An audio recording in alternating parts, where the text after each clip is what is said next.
Section 5.3 has a theorem called 5.3.2. It says that the linear transformation T from a vector space V to another vector space W is completely determined by the image of any basis in the domain V. And the image can be completely arbitrary. And this is actually an extension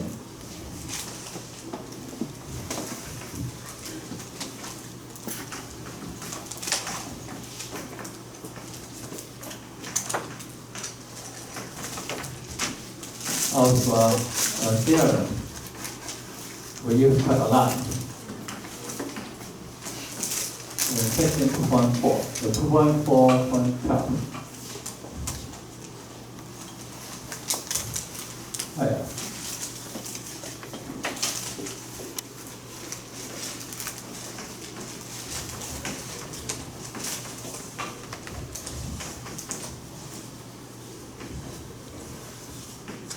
In chapter 2, the theorem 2.4.12 deal with V, the domain which is finite dimensional.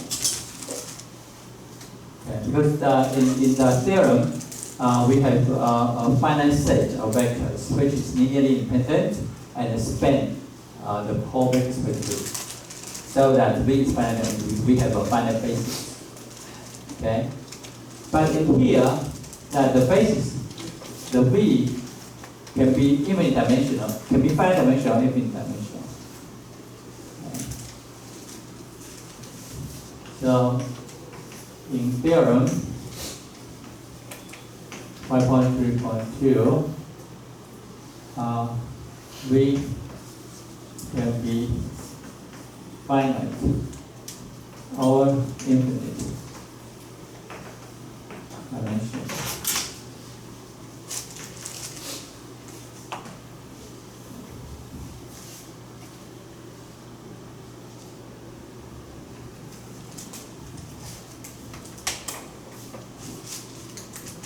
Okay, and the theorem, okay, and also theorem 5.3.3 is actually equal to theorem 2.4.13. So it's theorem 2.4.13 means that for any linear transformation, if we have a linearly dependent set in the domain, then the image is also linearly dependent in the codomain. Right. So it's just a repetition. Okay, so I just indicated. Okay, now we consider a linear transformation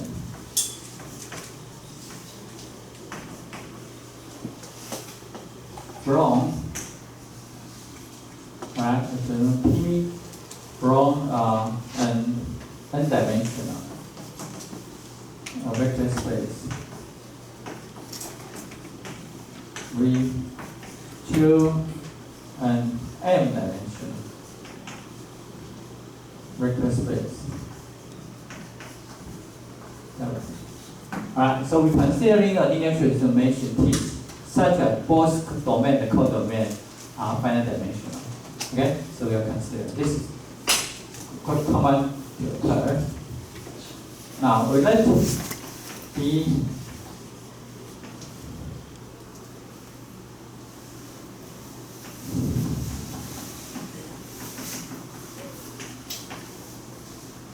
alright, so let B be an ordered basis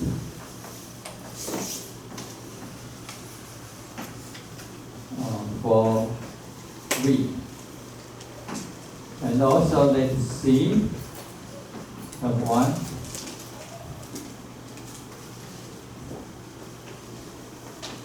sub 2 up to sub m is an ordered basis for W.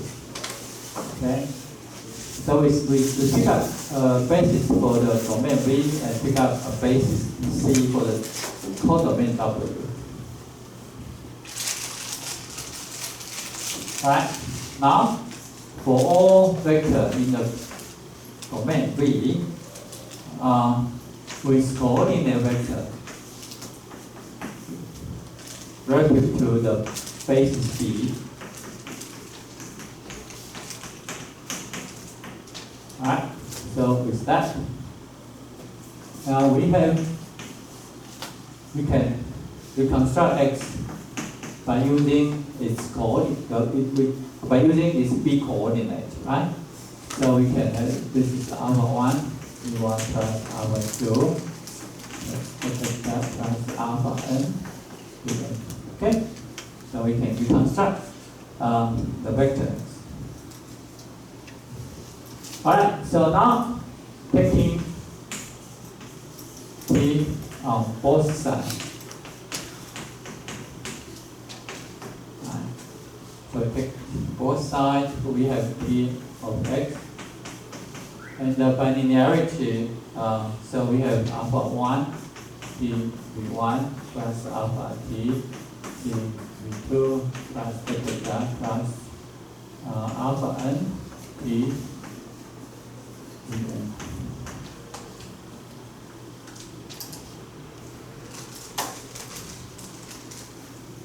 Right? So we take the Fourier transform, the linear transform T on both sides here, and then we apply, we taking coordinate.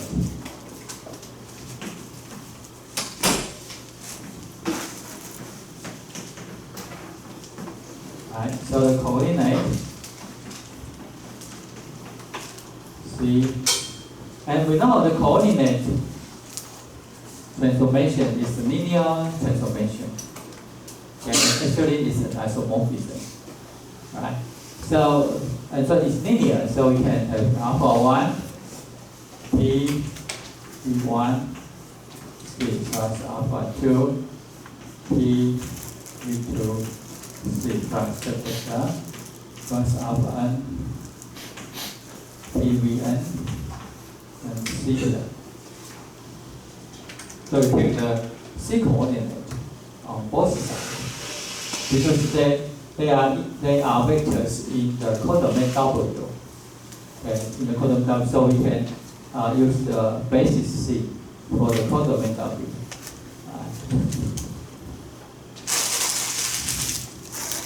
Okay, and then we can have P, V1, C, P, V2, C, theta. So we form a matrix multiplication, and this is alpha 1, alpha 2, up to alpha n.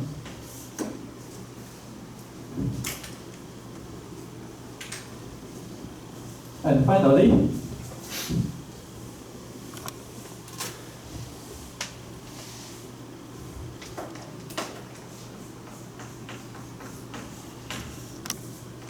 the C coordinate of the image of an arbitrary vector x in the domain is equal to a matrix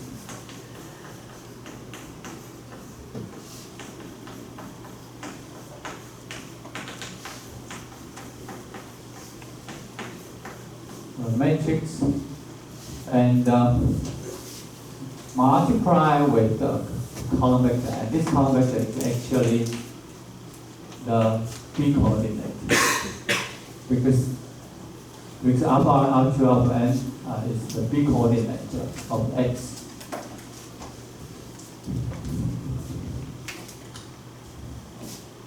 And this will be called from B to C.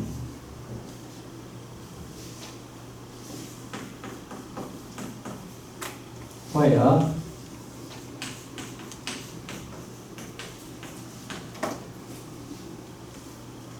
we define this matrix as T and bracket relative to basis B in the codomain and basis C in the basis B in the domain and basis C in the codomain. So this one is P.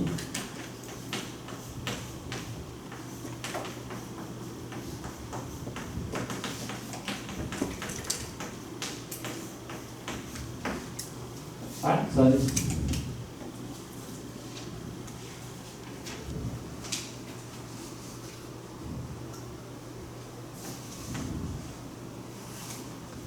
is an M times n matrix.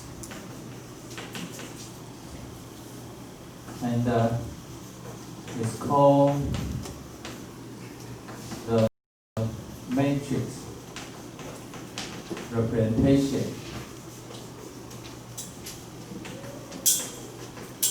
of the linear transformation T relative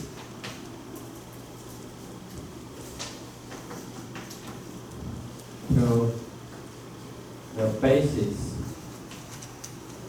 B for V and the basis C for W.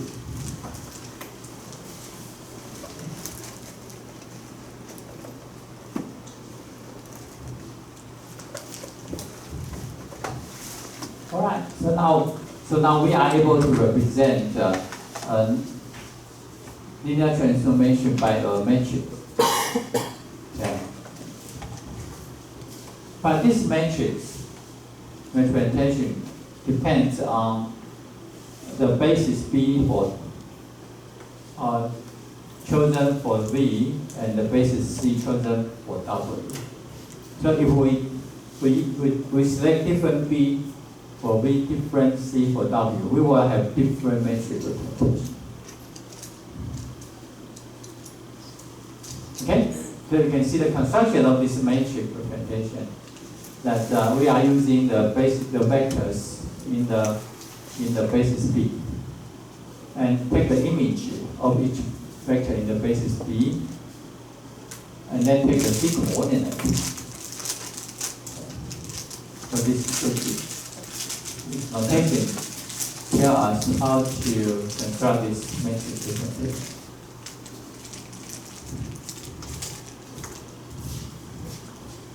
All right, so we have a question.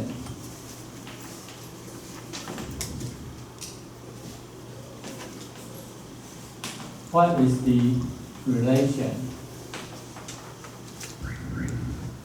between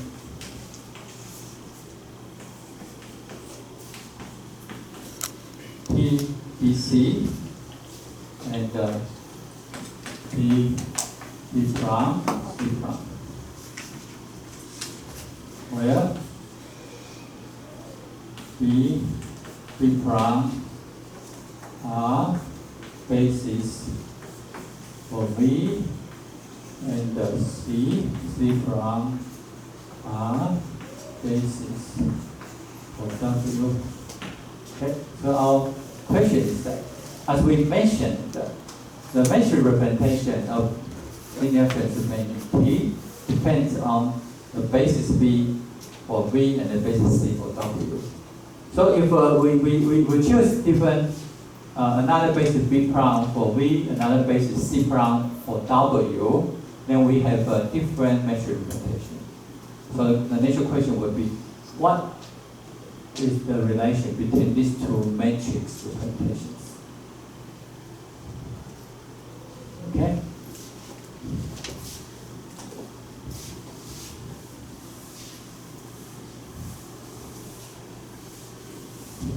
Any questions?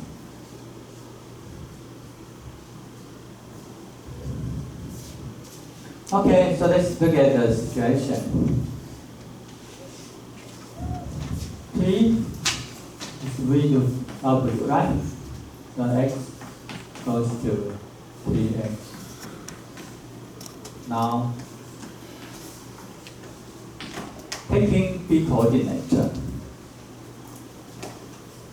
is an isomorphism from the codomain from the domain to the n-dimensional Euclidean space. So its x goes to x. And for another basis, B prime for V, again we have goes to B prime.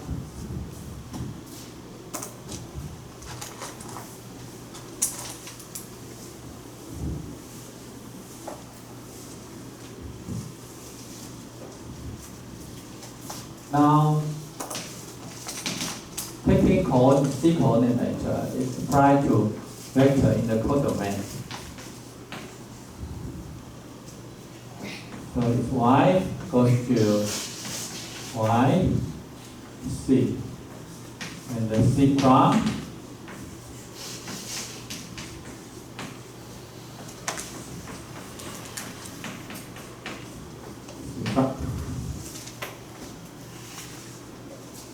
So they are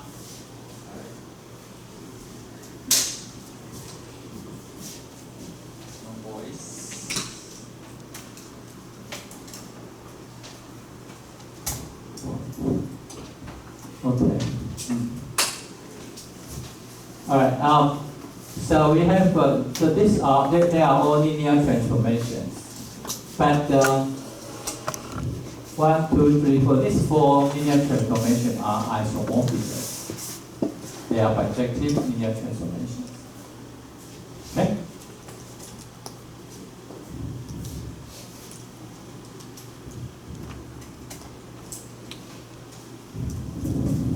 Okay.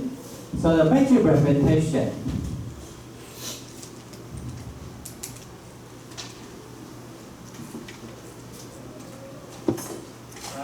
And I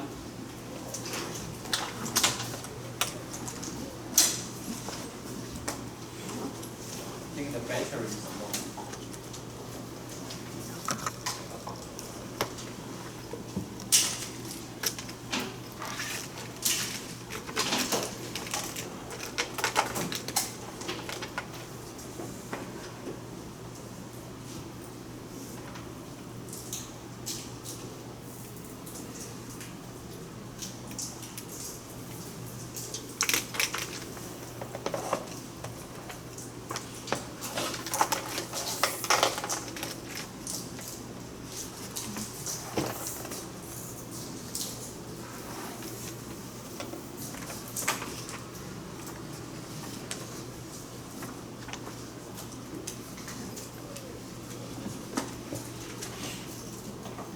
This one is very tough.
Okay, now let's see here.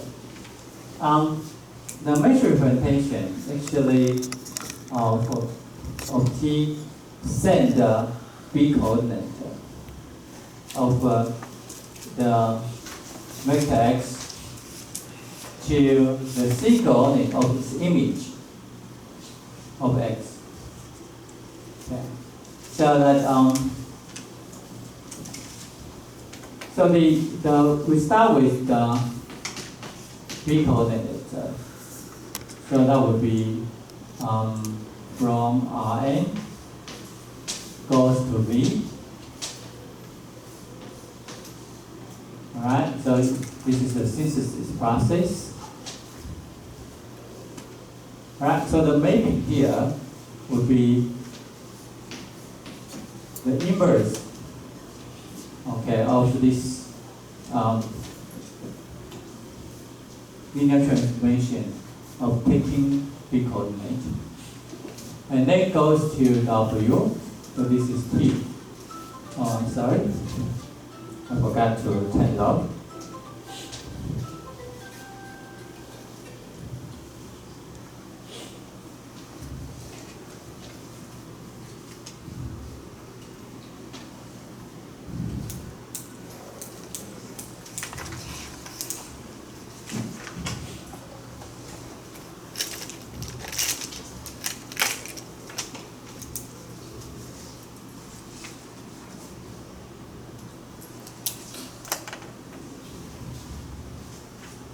Okay, so this is from x to dx. Okay. And then we take the c coordinate, go to Rm. So it goes to p of x. So c here. Right? So you see that the path is that you start with a big coordinate of the vector in the V here. So by synthesis, you get the vector x again. And then we take the linear transform T to obtain the image and then obtain the C coordinate. Okay, so you see that this is actually the TBC. Okay? The TBC, because that from the theorem I just stated, the theorem 5.3.2, which is just the theorem 2.4.12, right?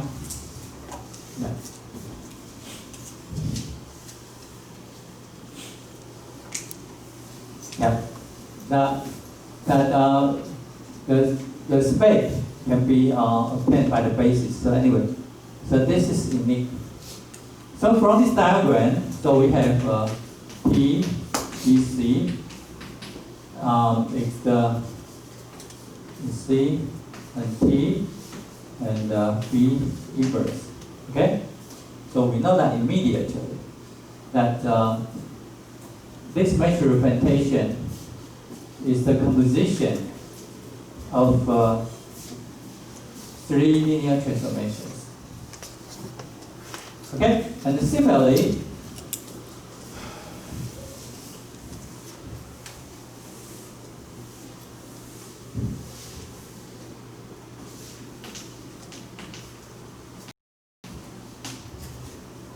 all right, we start with Rn goes to V, so we have B prime goes to X, and the W is T, so it goes to Tx. And goes to Rm by using the basis C prime, then you go to P of X and C prime. Alright, so you know that this is P by derivative B prime and C prime. Okay, so that we know T, B prime, C prime is C prime. Composition with T, composition with, and here is B prime inverse, B prime inverse.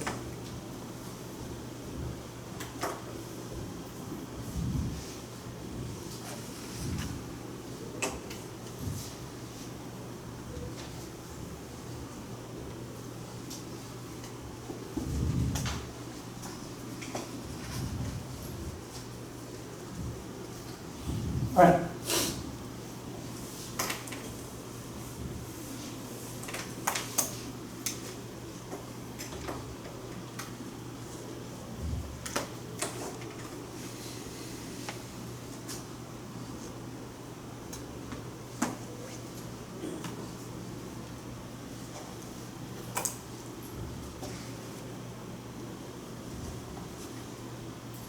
Okay, so now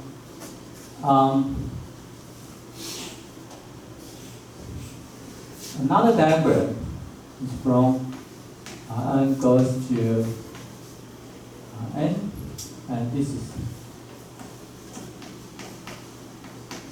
so this is coordinate transformation from goes to B, right? So we have coordinate transformation, and then we go to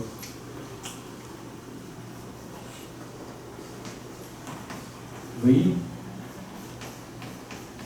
and it goes to W, P,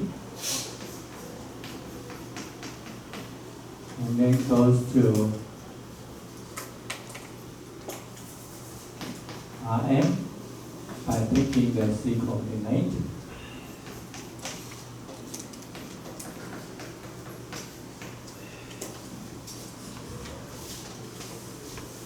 And finally, another coordinate transformation. So it's C to C prime. Okay, goes to C prime. All right, so it's starting from B prime coordinate, and then goes to C prime coordinate of the image. And again, this is B prime, and C prime.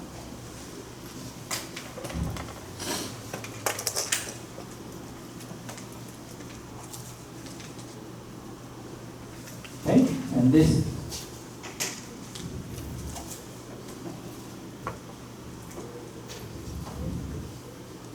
So this one is, so this C is C prime, go to C, and C, composition, B, composition of B, inverse, composition of, okay.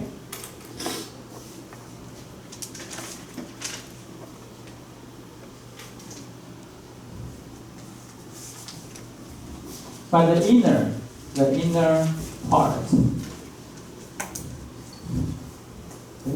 here, look at here, the same, right? So this is equal to C prime, C, and this is P, B, and C, and this is B prime.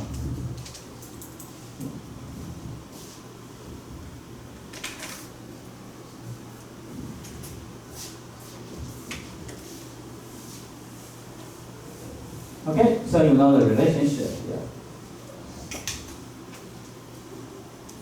The metric representation of relative to B prime, C prime is the multiplication of three matrices.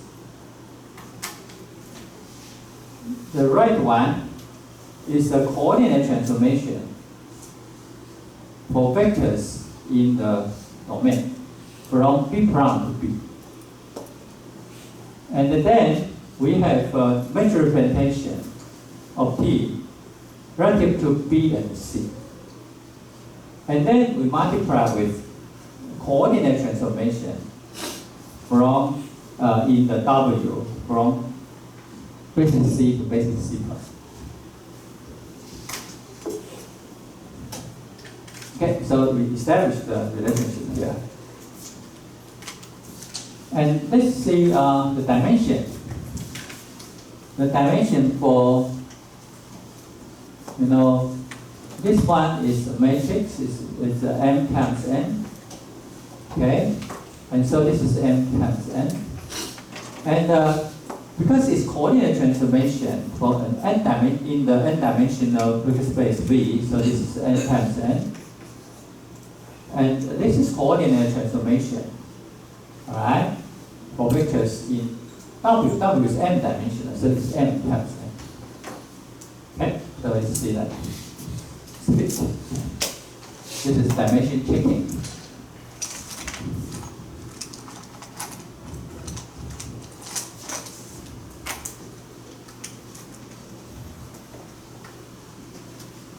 Okay, so we answered the question here. Any questions?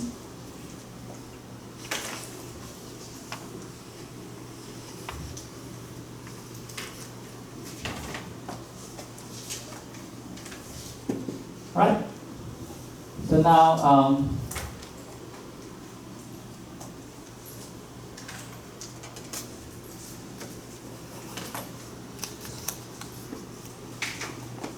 right. So now we consider T V to B be a linear transformation from a vector space V to itself. Alright. In this case, T is called a linear operator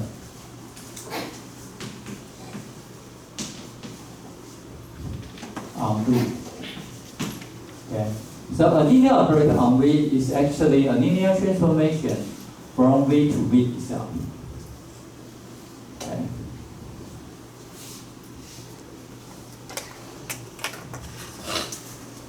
Now, in many situations,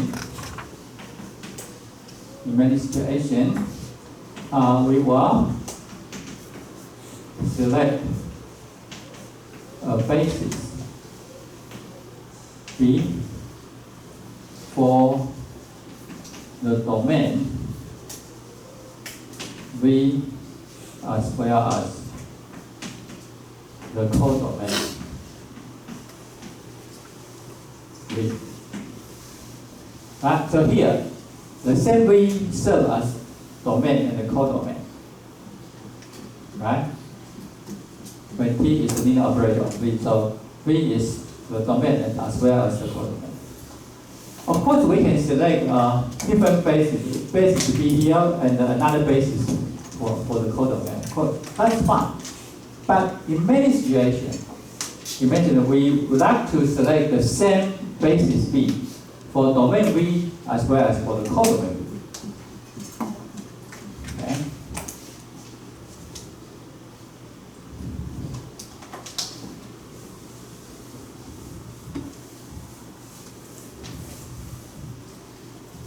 All right. So when V is n-dimensional,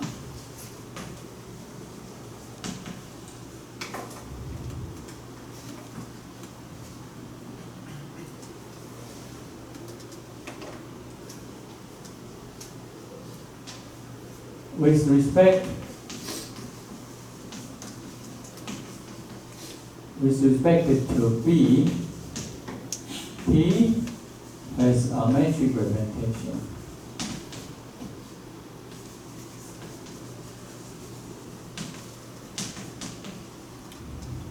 T and defined to be TB. Okay, so TBB means that the same basis for the domain V and for the codomain V. Domain V, codomain V. Okay? And so we just use B here, only one B. So whenever you see a metric representation T just relative to a single basis, you will see that T must be a linear operator on certain vector space, which is n-dimensional. Okay? So that is the kind of thing.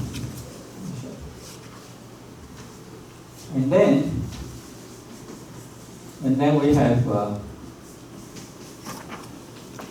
B is equal to B here. Okay?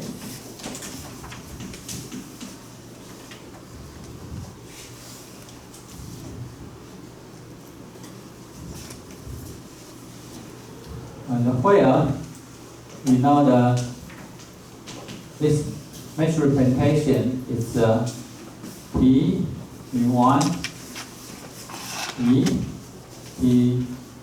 V2, P capital, P Vn, P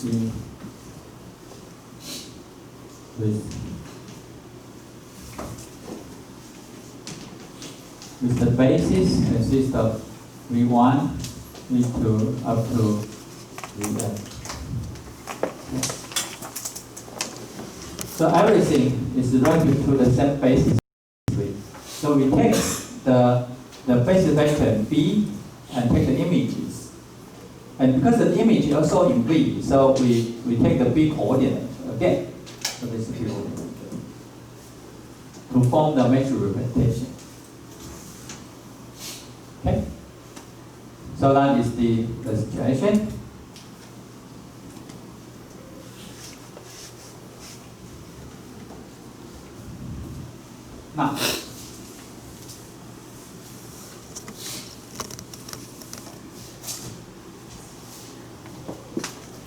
Now, and with respect to another ordered basis,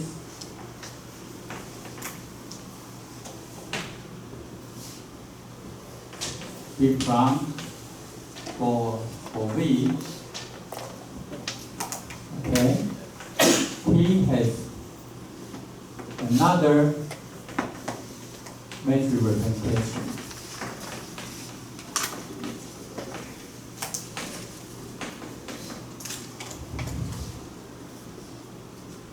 T prime. Okay, so that so with respect to another order basis for V, T has another mesh representation.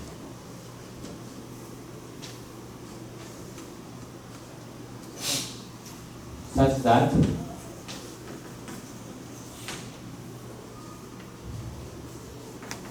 X prime equal to T prime and X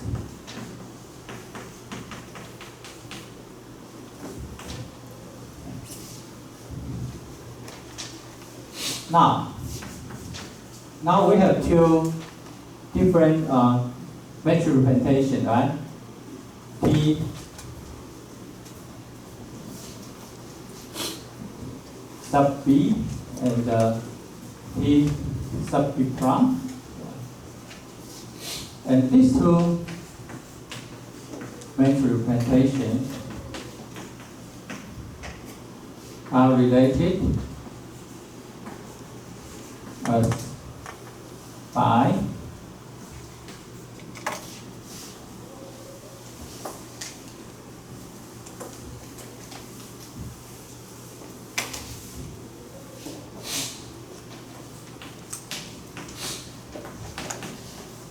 Alright, so coordinate transformation from B to B prime and the T, B, and also from B prime to B prime.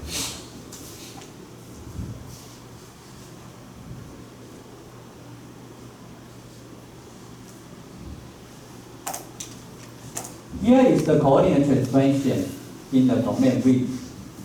Now, this one is the coordinate transformation in the codomain V, again the V. Right? So this is from B to B, B prime to B, and this is B.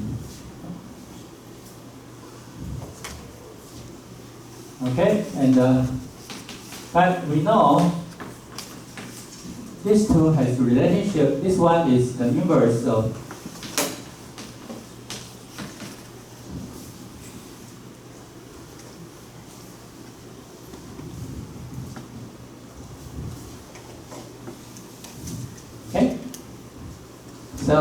So now we have a theorem, 5.3.5, called basis change for mesh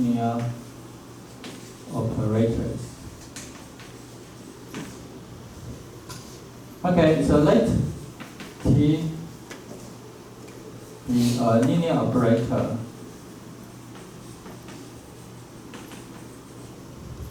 on an n-dimensional vector space V. Let B and B prime be two bases for V. Then we have T, B prime. So the measure representation of T, of linear operator T, relative to basis B prime is related to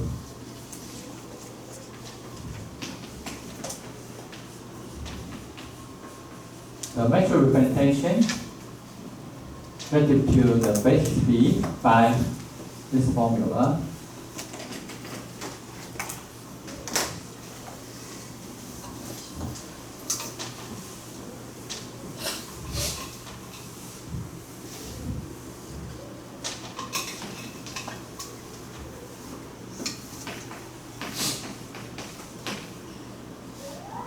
With the matrix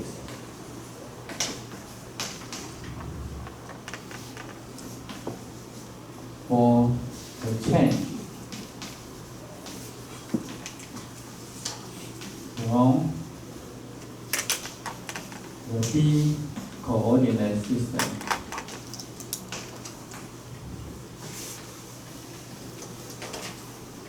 to the B prime coordinate system.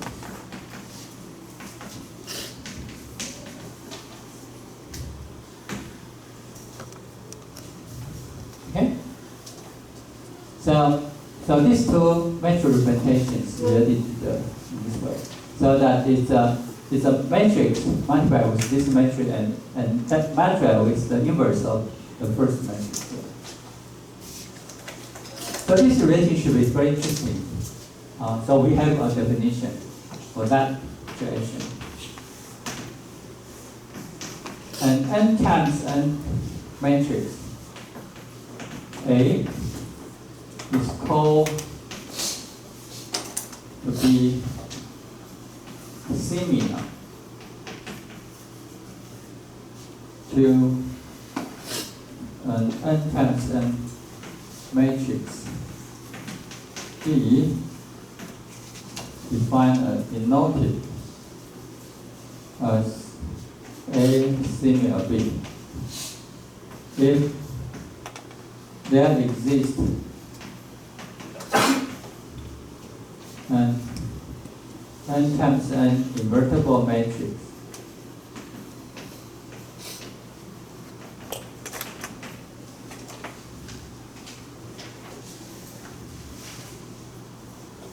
P such that A is equal to P, B, P inverse.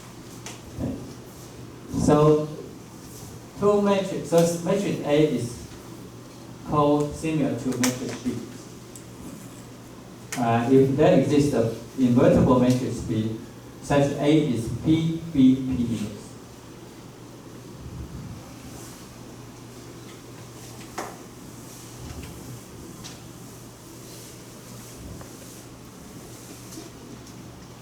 Alright, so with this definition we can make a remark.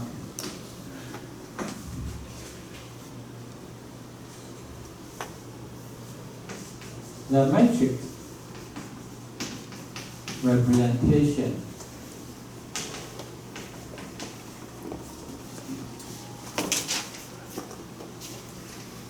the matrix representations of a linear operator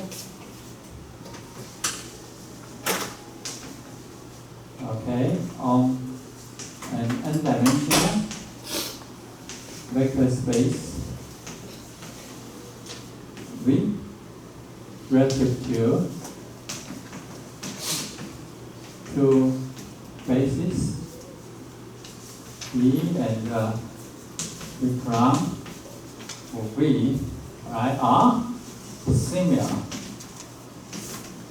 to each other.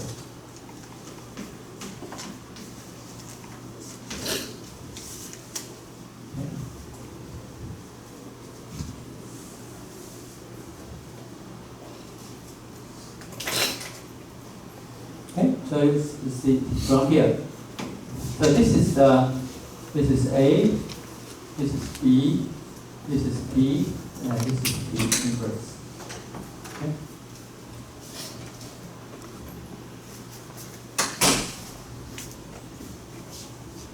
Maybe I use B used twice. So anyway, this matrix. So this one is P, and this is inverse. All right. So this matrix representation is P times the matrix representation times P inverse. So these two matrix representations are similar to each other.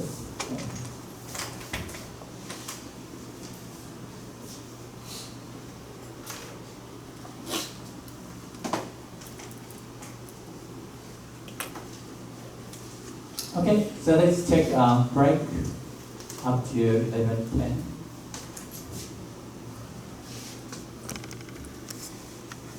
Similarity among n matrices. There are three properties for similarity.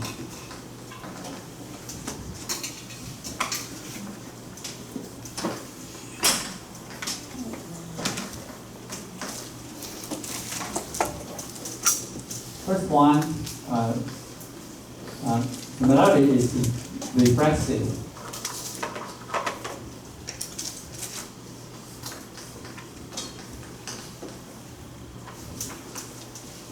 Means that an n-tensor matrix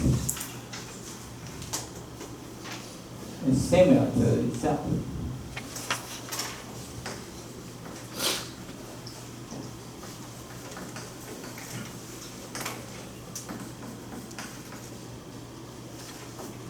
The proof is simple because that you can use identity matrix as the P, right? So A is I inverse. Simple, right? Second, it's symmetric. So if A is similar to B, then B is similar to A. Proof. If A is similar to B, then there exists P such an invertible P such that A is equal to P, B, P inverse. Okay? And then this implies that B is equal to P inverse A, P. Okay? So you can apply P inverse here, cancel this one, and apply P here to this one. So B is P inverse A, P. But P inverse can be served as the P.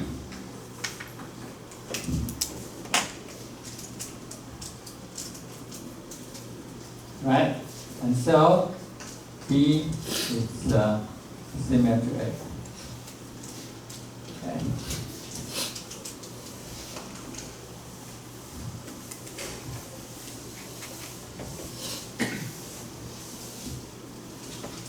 The third property is that similarity is transitive.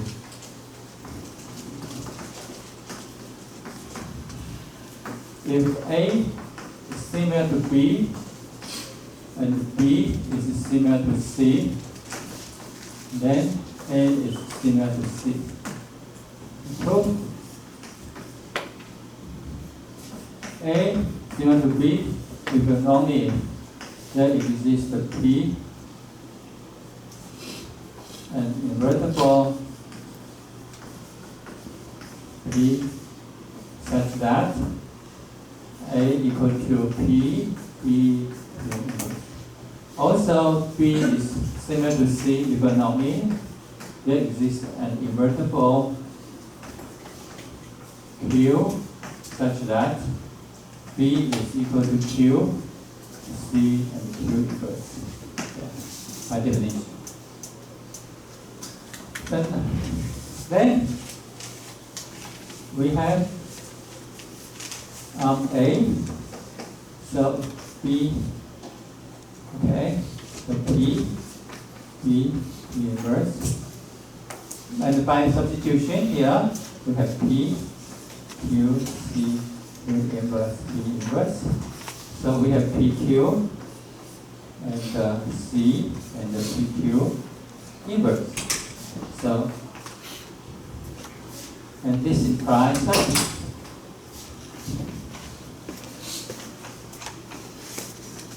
means PQ is invertible. You know that before, right? Because if we have two invertible matrices, then their product is also invertible.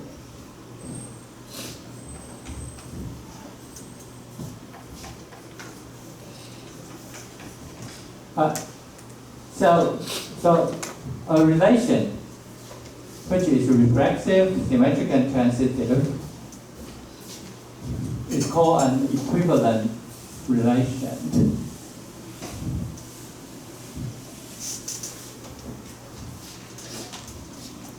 So that's similarity.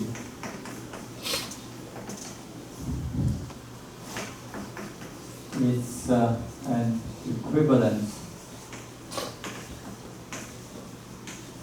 relation on the set of all n times n matrices.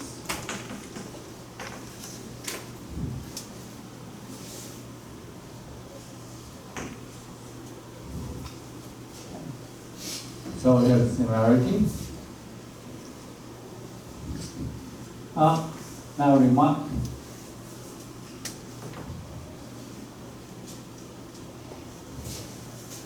On the set n times n of all n times n matrices. All right. Row equivalence.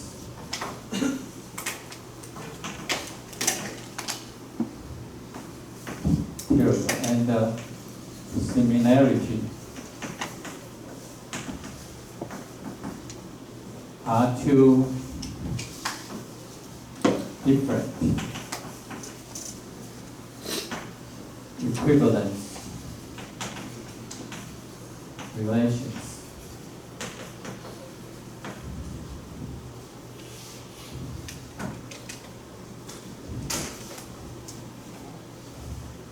Okay. First of all,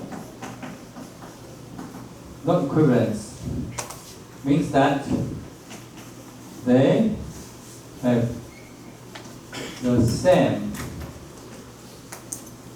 reduced. They have the same reduced row echelon form.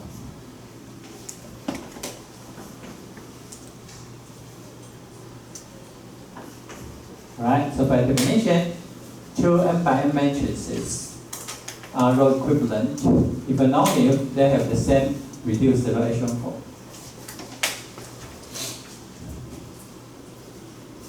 But two matrices are similar if only if there exists an invertible P such that in the set M, n times n, such that A is equal to P, B, P inverse.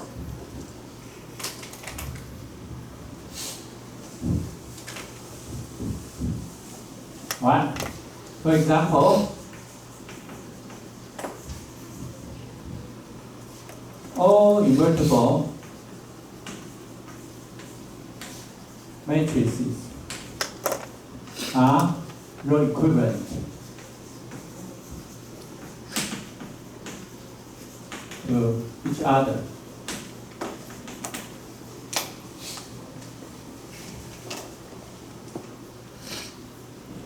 Right? Why? Because the reduced row echelon form of any invertible matrix is the identity matrix. Right? So all invertible matrices are row equivalent to each other. But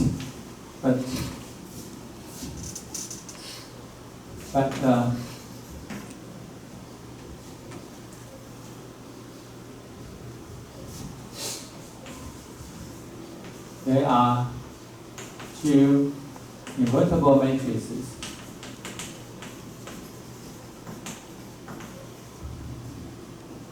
A and B such that A is not similar to B. Alright? So as a home place, take an example, the home. You may try 2 by 2 matrices, okay, but that will be simple.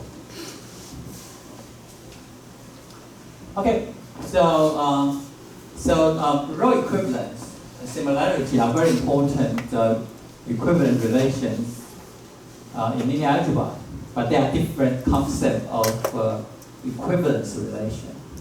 Very, very different. Okay, very, very different.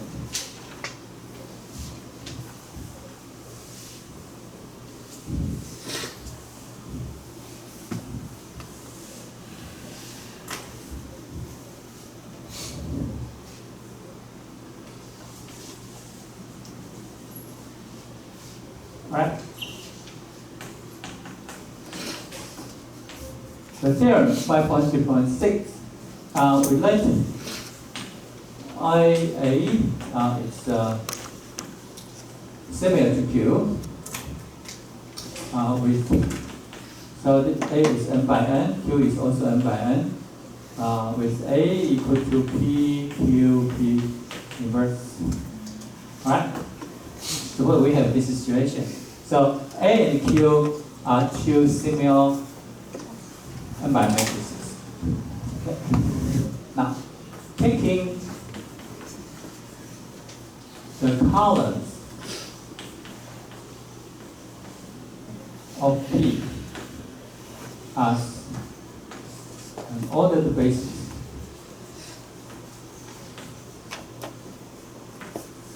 B for Rn. Okay, this is doable by a theorem before, right? Because that I think in section 5.1 we proved a theorem that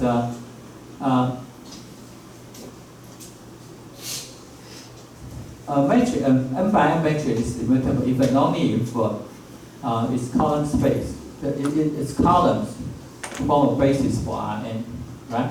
I think that it's theorem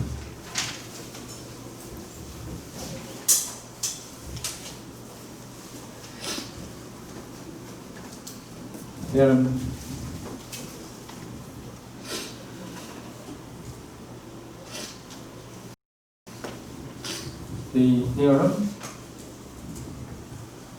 5.2.1. Okay, so actually it's 2.1. Right. So in this theorem, we say that the set of columns of any n by n invertible matrix is the basis for Rn. So that because P is invertible, so the columns, the n columns, form an ordered basis for Rn. Okay, so this is stated in theorem 5.2.1.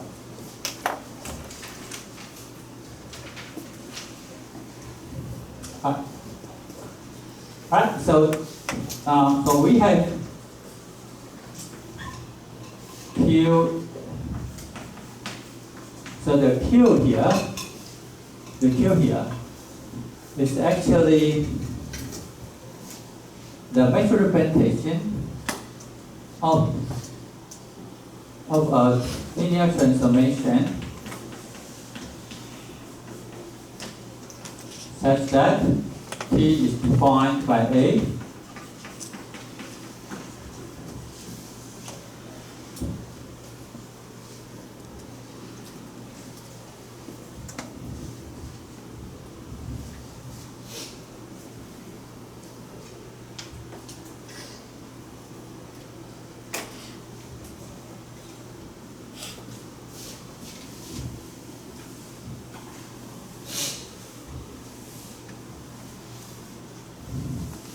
Before we prove the theorem, we make a remark.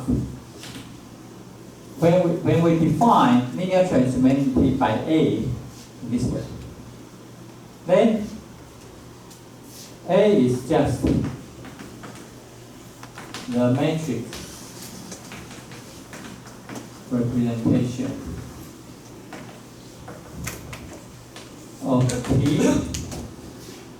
relative to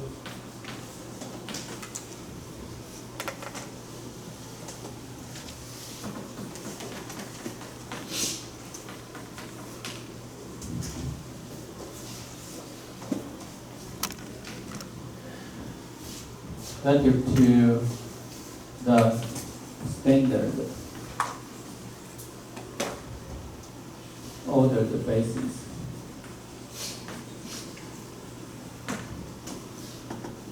E1, E2, the standard basis X, i.e. A is P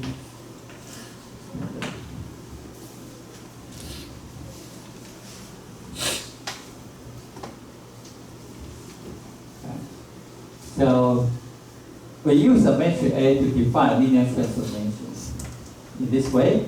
Then this matrix A actually is the matrix representation of T, this linear transformation T relative to the standard ordered basis E1, E2.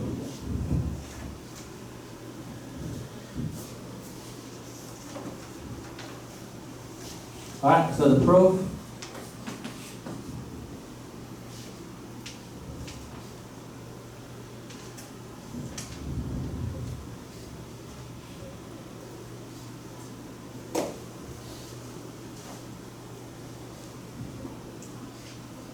Okay, now T, it's let's suppose that, so let T equal to say column P1, P2, okay.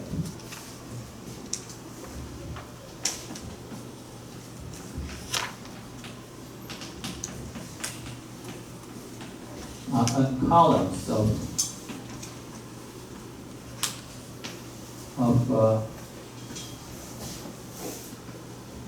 P dimension. All right, so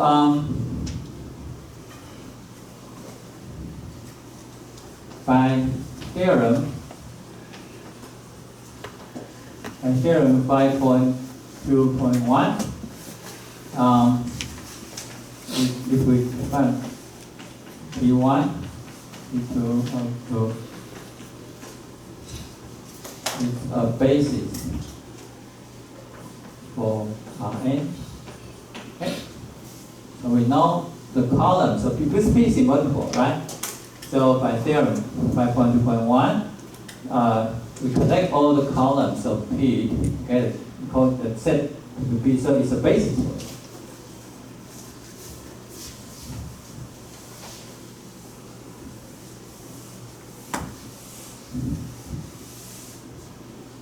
Okay, and now look at P.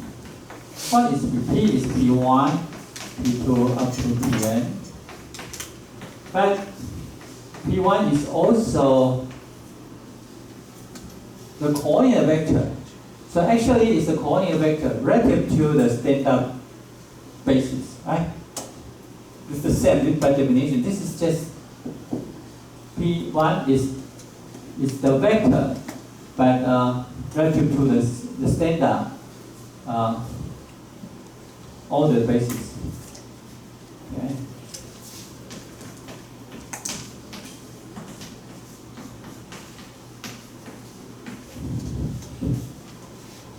Okay. So actually, implicitly, when we write down P1, P2 as a column vectors, actually it's relative to the standard order basis S. Right? Because we use that so often and so implicitly, so actually that is the case. So that why is that? So this is actually coordinate transformation, right? So what's the coordinate transformation? It's actually from B to S.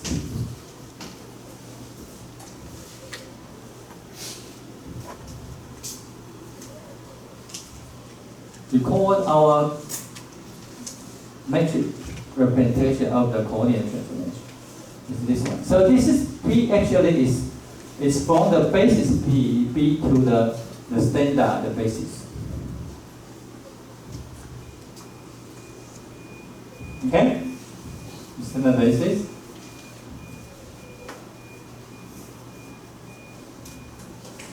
And the P prime, P inverse is just S to B.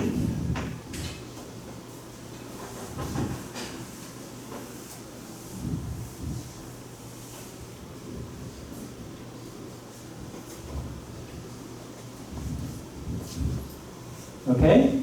So now interesting thing is A is P, Q, P inverse. Now P is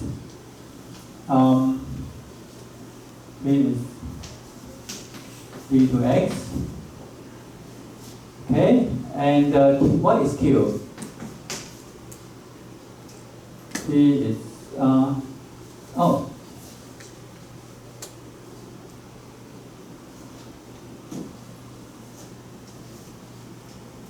yeah, we coordinate.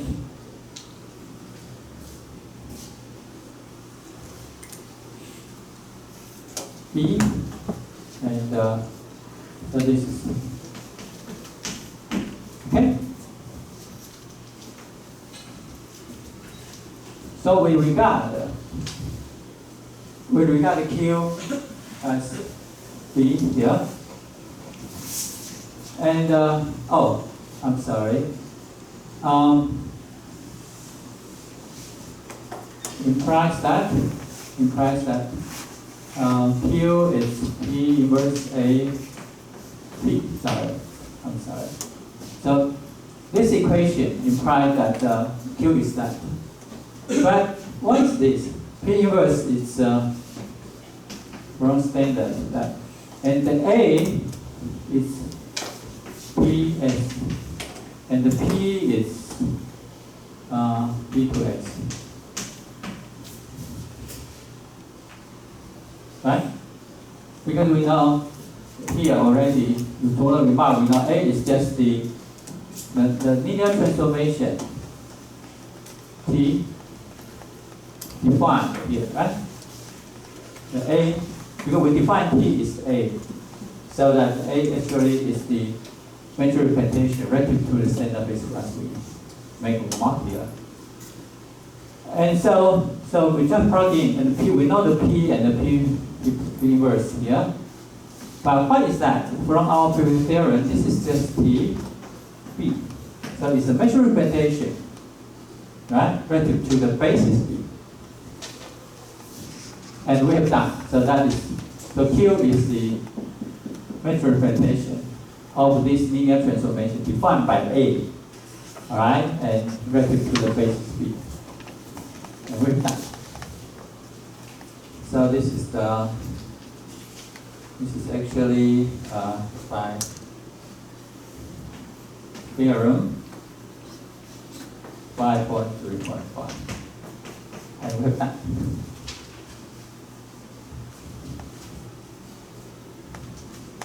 Question?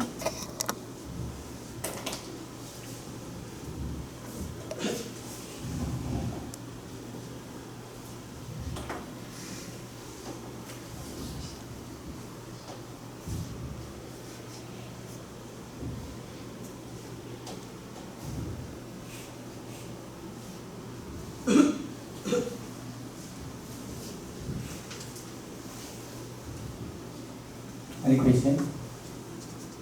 So this is the end of chapter 5. Alright, so I will go forward to chapter 6.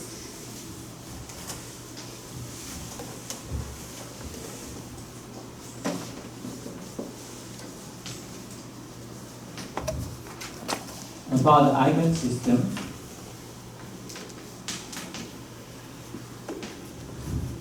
Right. And this chapter consists only one section. Right. About eigenvalues and eigenvectors. Okay, so I will give some supplementary theorems and lemmas. Okay. To give you a little bit satisfiable account for eigensystems. Okay, so let me, before we do so, I think we should take an example first. Right, so consider a linear operator.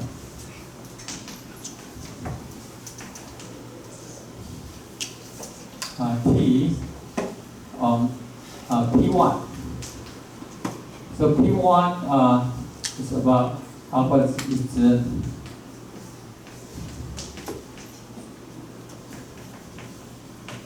is the set of all polynomial of degree less than or equal to 1.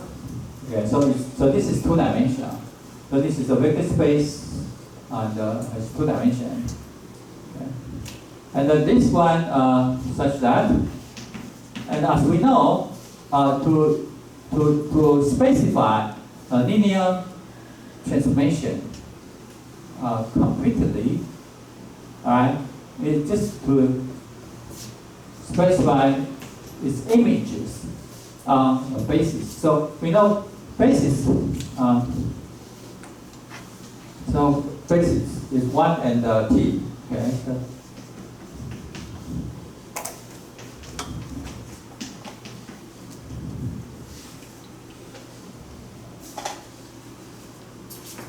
and note that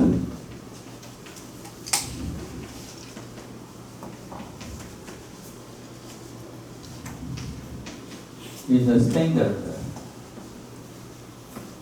basis for P1. Okay, so 1 and t is the standard basis for P1.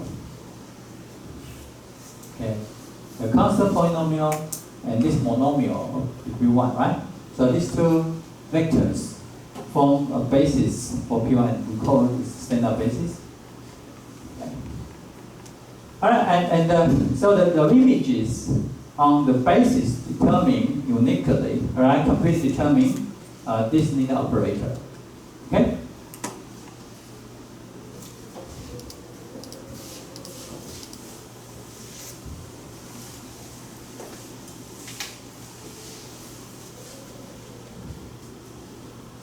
So the p coordinate, all right, of a polynomial x0 plus x1t in P1 is x0 plus x1t relative to the standard basis is here. It's x0 is 1. Okay, so this is a coordinate vector relative to this is standard ordered basis. All right, so the metric representation.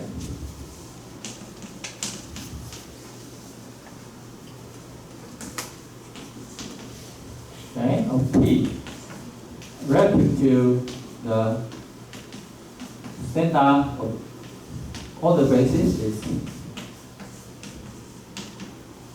okay. So it's T1 relative to the standard base and T2 to form two row vectors or column vectors. And this is T1 is 2T, 2 plus 4T, and T is 1 minus T. Okay? And from here, the p coordinate for this one is 2 and 4. Okay? 2, 4 here. And the p coordinate of 1 minus t is 1 and minus 1.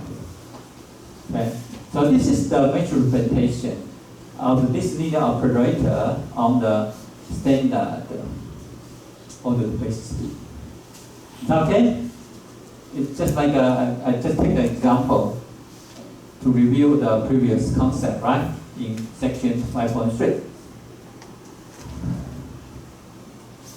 Any questions?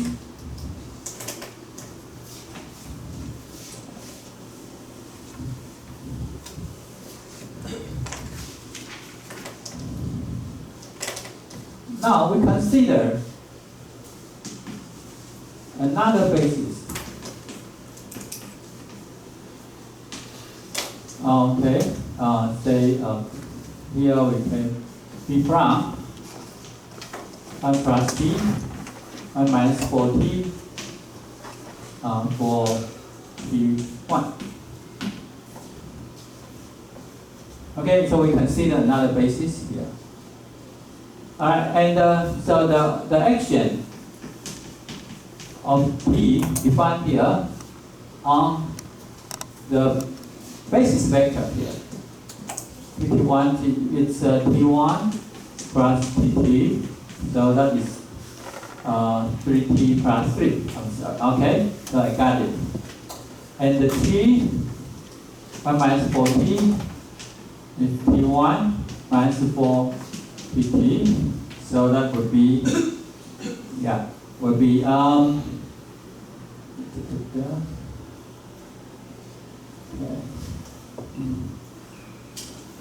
so this is 1 minus T. 3 times 1 plus T here, and this one would be minus 2 plus 8T. Alright? And we must, because we want to find the p prime coordinate, right? So this is the reason plus 0, 1 minus 4t, and this one is 0, 1 plus t, minus 2, 1 minus 4t. Okay.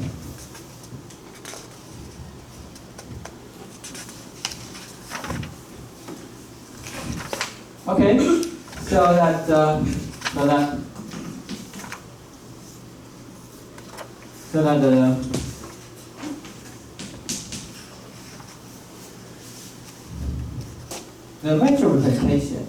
metric representation of the T here defined here relative to B prime, the new basis. What is that? Would be T1 plus T, take the B prime, and the T, let's say 1 minus 4T, the B prime. Okay?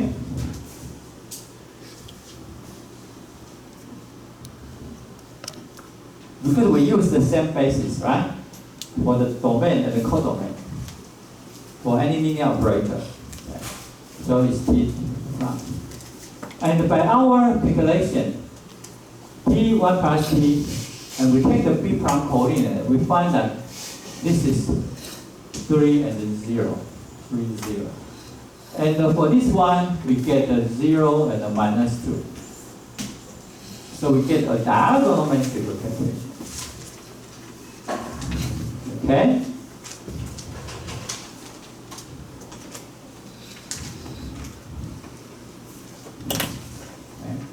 So it can be seen that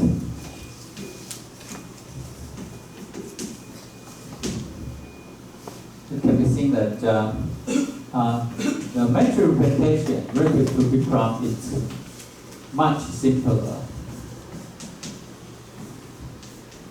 Then the matrix representation of P relative to B, the standard basis.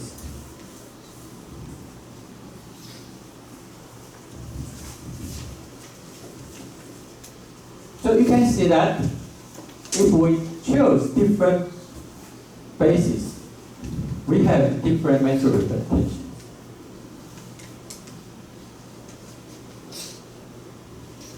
And for some bases, the matrix representation becomes to be very simple, especially if it is diagonal matrix. Diagonal matrix is a very simple matrix to have, you know, right? So that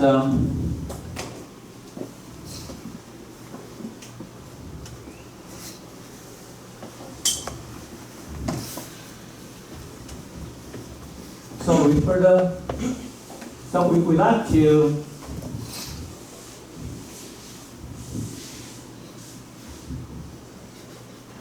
and the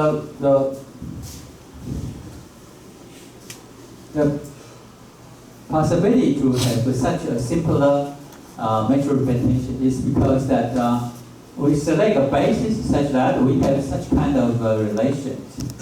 So observe.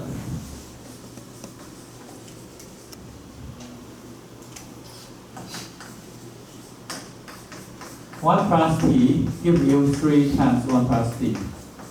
And 1 plus 4t is image, which is minus 2, 1, 4t. So we choose spaces that, that when we, the image of this vector is the multiple of the same vector. Okay? And the image of 1 minus 4t is a multiple of the same vector, 1 minus 4t.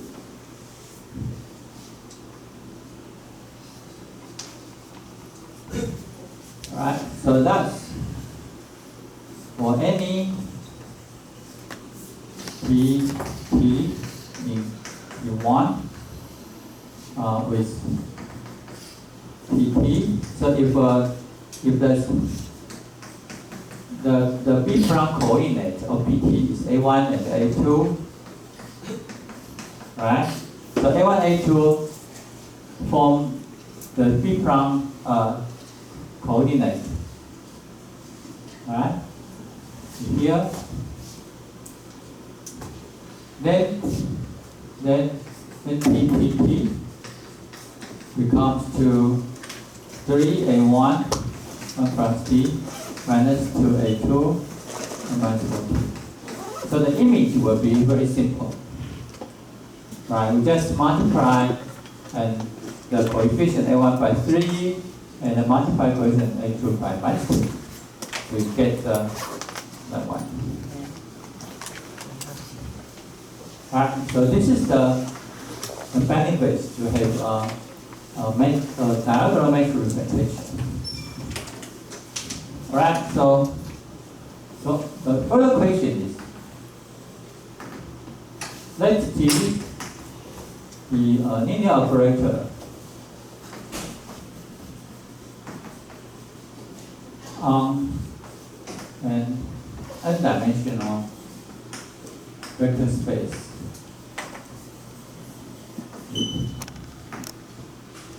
Can we find a basis B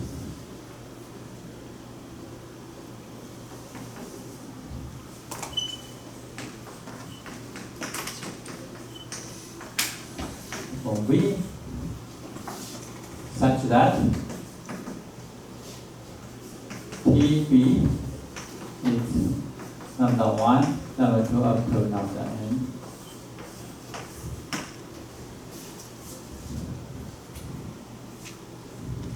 Right, so the question is that.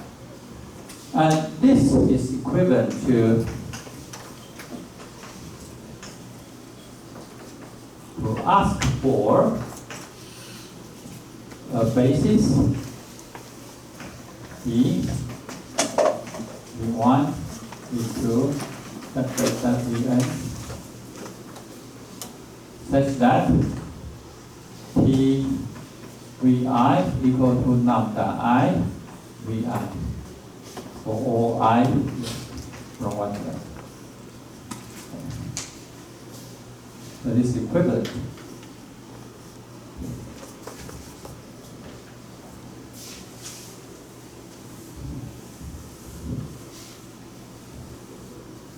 Maybe you need me to prove the equivalence between these two statements, these two questions. Okay, so the proof is that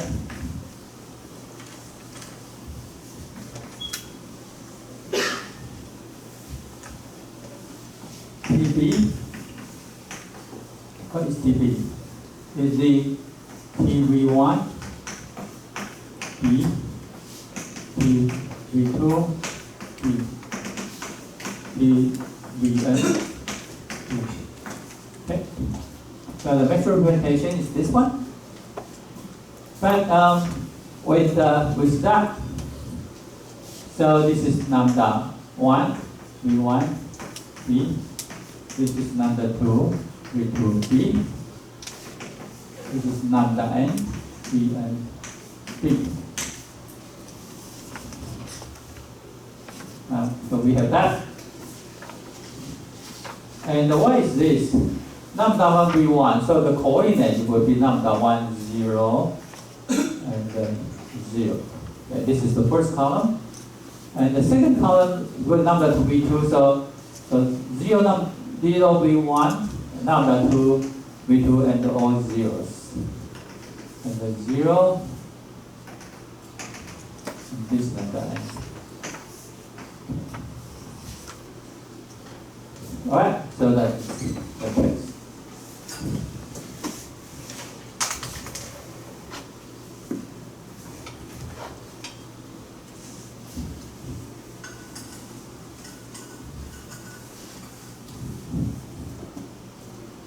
Okay, so we are asking for finding now. So we are asking for a basis. The basis consists of n vectors because we are talking about n-dimensional vector space V, right? And each vector in the basis satisfies such an equation. The TVI is equal to lambda IVI, all right? And the lambda is just a scalar. Okay? So to solve this question, we have to solve a problem like this one. Alright, so this is the initial point. So now we are asking for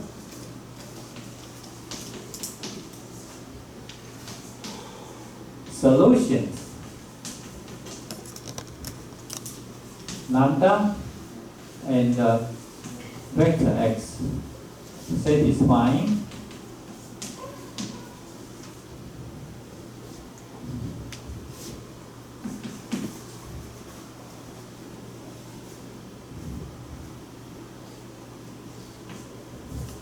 the following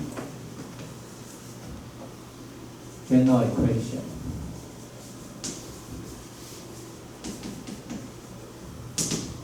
T x equal to lambda x.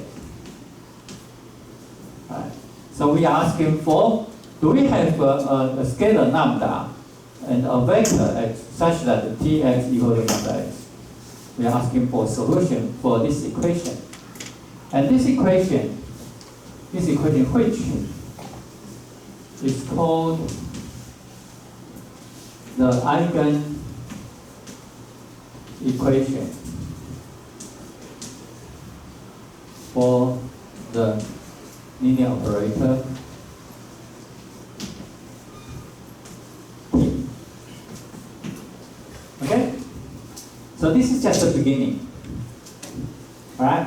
To be able to find such a basis satisfying these equations, we are talking about to solve a general equation. Tx equal to lambda. And the number is unknown, x is unknown. So both lambda x are unknowns. We don't know. But we try to find them if we are given a linear operator T. So this general equation called eigenequations. Right? And so this chapter is going to answer this question. Means that to solve eigenequations. Okay, so we are going to do so when V is finite dimension is n dimension.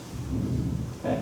When V is infinite dimension, that will be difficult and need more mathematical background. Okay. It's called functional analysis. Alright, so in linear algebra in college, we just talk about eigenequations for linear operators on finite dimensional vector spaces. Okay, any questions before I develop an approach to solve the eigenequation?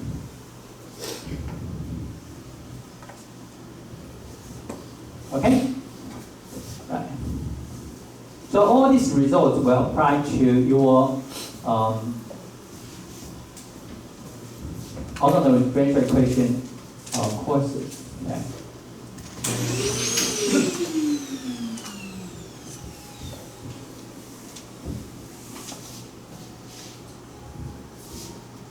Okay, I think 6 minutes left.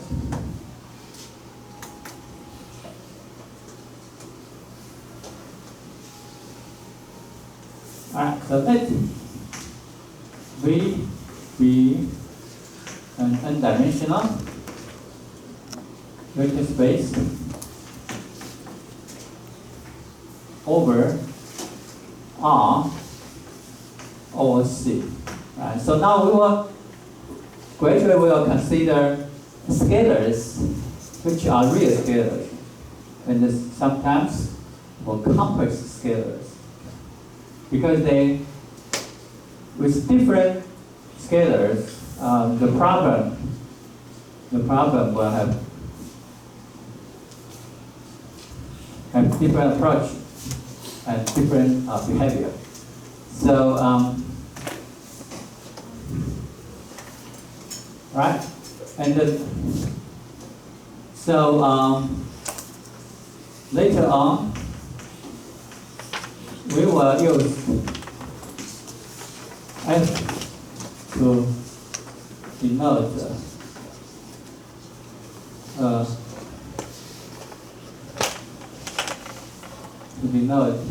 either R or C. Okay. So F, because R and C, because in R and C we can do addition, subtraction, multiplication, and division. Okay? And so such an algebraic system is called a field. Okay, just a field. So we use F to denote either R or C. Okay. But if we want to say that a particular theorem is good only for R, then I will say R. Okay. Yeah. Or it's good only for C, then I will say C.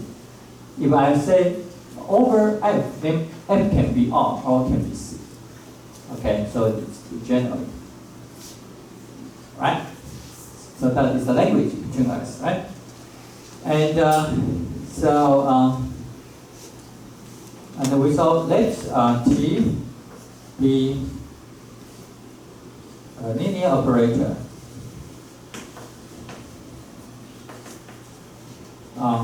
Okay.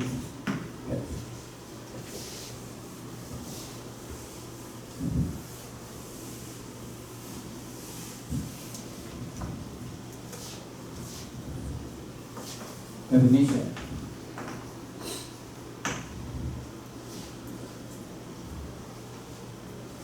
A non-zero vector V in V and a scalar lambda in F satisfying the eigen equation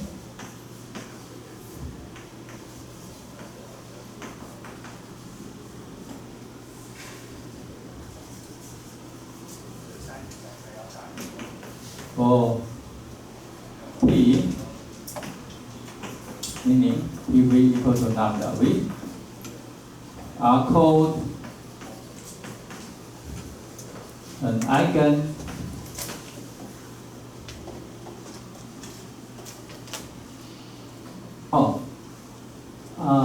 I will say a scalar. Sorry. I mentioned scalar first. A scalar lambda in F and a vector V in the vector space satisfying the eigenequation for T are called eigenvalues. Are called an eigenvalue of T and an eigenvector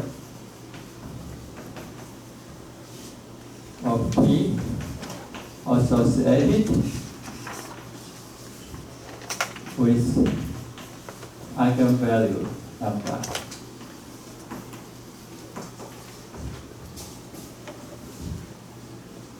So later on, we will see that eigenvalue can be computed independently without knowing eigenvectors. Later on, we will see. So, but to find eigenvectors, we have to say that this eigenvalue is associated with some eigenvalue. So eigenvector must be associated with an eigenvalue. Okay, eigenvalue cannot be there independent of eigenvalue count. So the logical definition would be I have to specify a scalar lambda and in the F in the field. So next field. And we also find a vector. Of course, to find a vector is also important. All right, a vector in V satisfying the eigenequations. If we find lambda and we satisfy the eigenequations, then lambda is called an eigenvalue. Okay. And the V is called an eigenvector of T associated with eigenvalue lambda.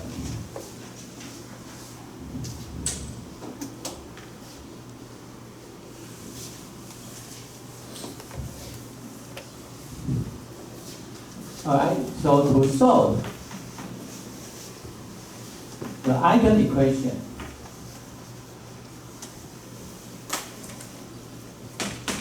dx equal to lambda x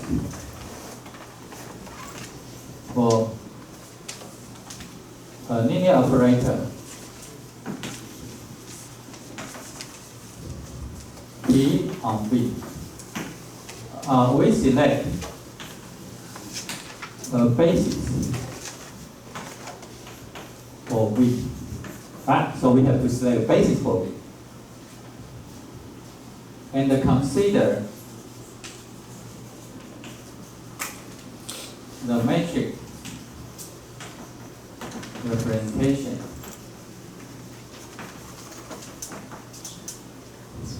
A of P relative to the basis P. Okay? So we will consider, we select a basis and consider metric representation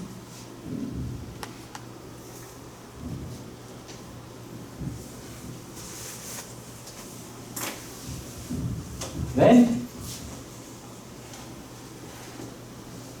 the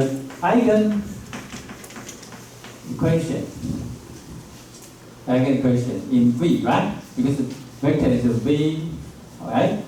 And so that implies that we take the B coordinate. Okay? So this is, and taking B coordinate is the linear transformation, so we have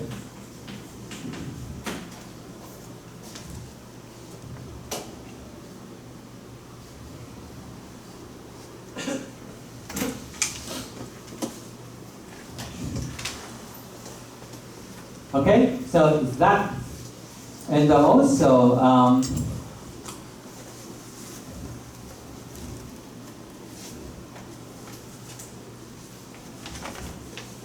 then from this one, we have, and we know TV is equal to TB here, right? This is the metric representation, and from that we have that. So that the T B is equal to lambda.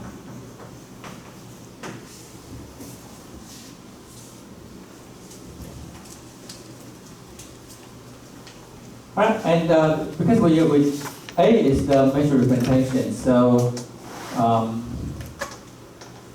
that would be A. Okay, so from the eigen equation, we move to another equation here. Okay.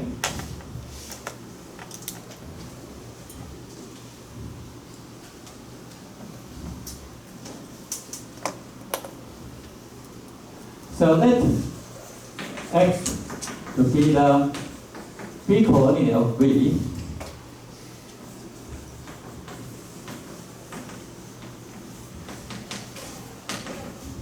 The B coordinate of vector V. Then we have AX equal to lambda x. Alright? And which is called the eigen equation for the matrix A.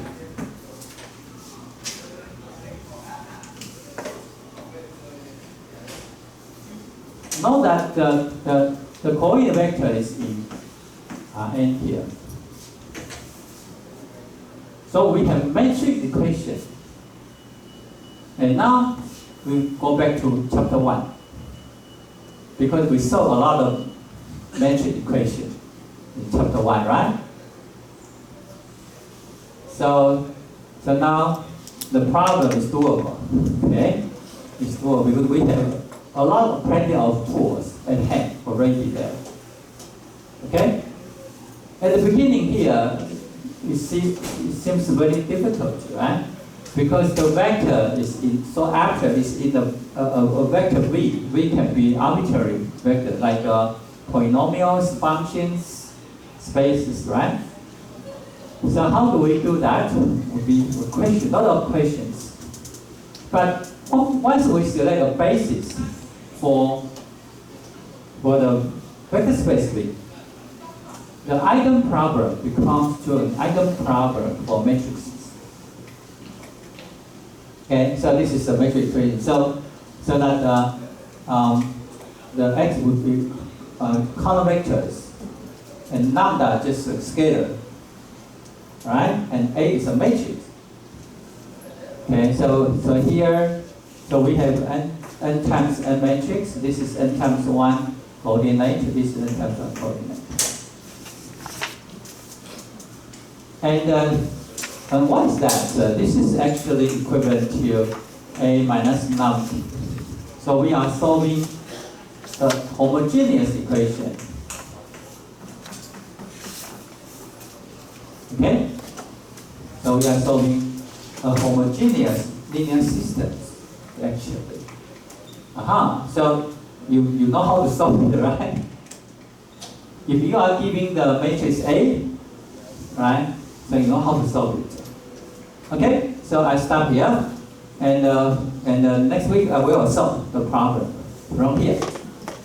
Once we solve the problem for matrices, we go back to solve the eigen problems for general vector spaces and general linear operators. Okay? Okay, so you have faith with yourself, right? You know a lot already. Right? Okay, so see you next week.